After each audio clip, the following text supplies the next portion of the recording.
Okay, let's crack the code of my two pending TopSwap tasks. Click tasks here. So as of now, July 21, I only have two pendings.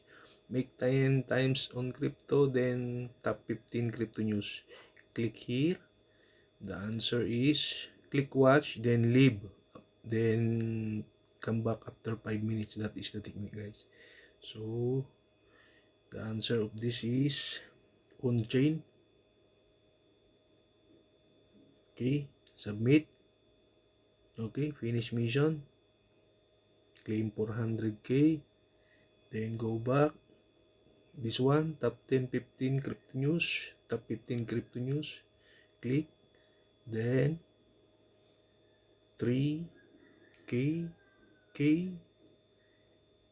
LF 7J05. Click submit. Okay, done. 400k. That is the two code for TopSwap today, guys. Okay.